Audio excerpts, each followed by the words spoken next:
आज हम एक लोक कथा सुन रहे हैं। कहानी का नाम है आप 19 तो हम 20। तो एक था सेठ और एक थी सेठानी। एक शाम को सेठ दुकान से लौटकर खाट पर बैठा विश्राम कर रहा था। तभी सेठानी रसोई घर में से बोली, अजी सुनते हो लल्ला के बापू, मेरे मायके से एक नाई खबर लाया है कि वहां अकाल पड़ा है। लोग दाने दाने को तरस रहे हैं। उसने यह भी बताया कि मेरे बापू और मां सूख कर कांटा हो गए हैं।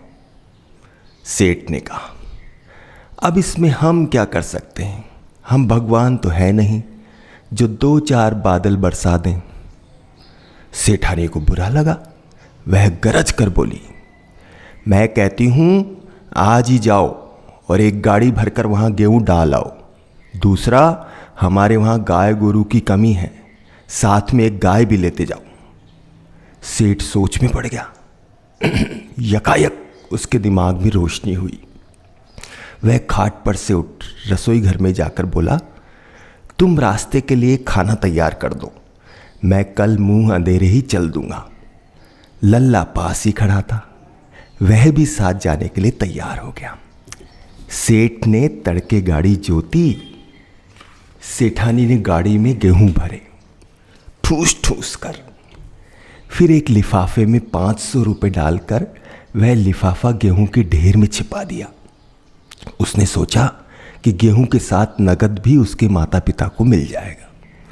अंत में बैलगाड़ी के साथ एक गाय भी बांध दी। लल्ला लपक कर सेठ के बगल में बैठ गया। गाड़ी चल दी। थोड़ी देर बाद दोराहा आया।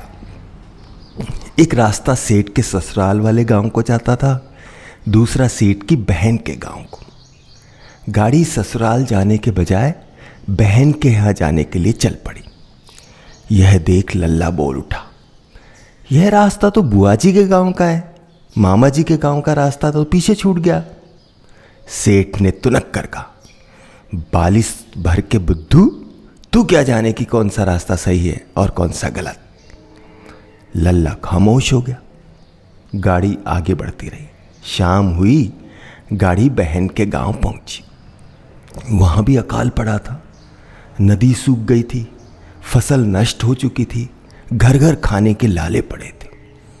भाई को आया देख बहन की खुशी का ठिकाना ना रहा। एक तो भैया आए, दूसरे गाड़ी भर गेहूं के साथ एक दुधारू गाय भी लाए।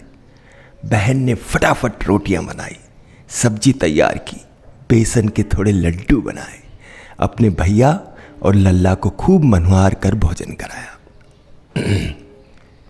बाप बेटा दोनों ठाठ से बहन के घर 2 रोज रहे और तीसरे रोज गाड़ी जोत कर घर वापस आए। सेठ को लौटा देख सेठानी ने पूछा, गेहूं दे आए? मेरे बापू को गाय कैसी लगी? वहां सब ठीक तो है ना? सेठ बोला, मुझे देर हो रही है, मैं दुकान पर जा रहा हूं, जो भी जानना हो तुम लल्ला से पूछ लेना। सेठ गया तो सेठानी लल्ला की ओर मुड़ी, क्यों रे निगोड़े, तेरे मामा ठीक ठाक तो है ना? लल्ला ने कहा, वहां मामा वामा कोई नहीं था। सेठानी बोली, शायद मामा जी किसी काम से बाहर गए होंगे। तेरी मामी तो कुशल मंगल है ना?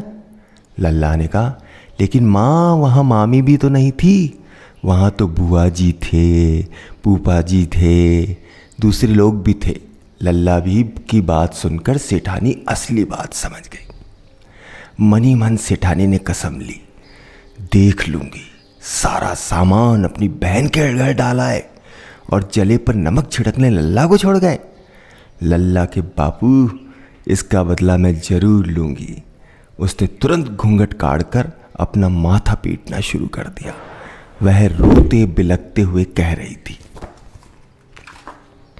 लुट गई मैं तो तबाह हो गई, गाड़ी भर गेहूं गए गाय भी, 100 के 5 हरे नोट भी गए, हाय रे लल्ला की भुआ भी गई।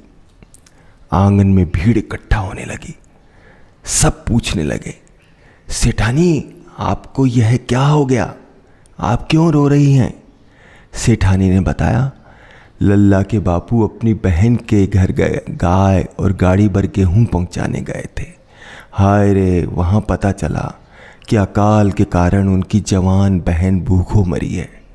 हमारे सिर पर दुख का पहाड़ टूटा है। धीरे धीरे सारा गांव इकट्ठा हो गए। सब लोग साथ मिलकर रोने लगे और सिर पीटने लगे। जब दुकान पर सेठ को पता चला कि घर में कोहराम मचा है तो वह भी दौड़ता हुआ आ पहुंचा। घर पर सब मातम कर रहे थे और चिल्ला रहे थे, लुट गई मैं तो, तबाह हो गए, गाड़ी भर गेहूँ गए, गाय भी गई, 100 के 5 हरे नोट भी गए, हाय रे लल्ला की भुआ भी गई। सेठ समझदार था, सारी बात समझ में आ गई। उसके नहले पर सेठानी ने दहला चला था। उसी पल सेठ ने क्षमा मांगी और गाड़ी भर गेहूँ और एक गाय लेकर ससुराल पहुंच गया।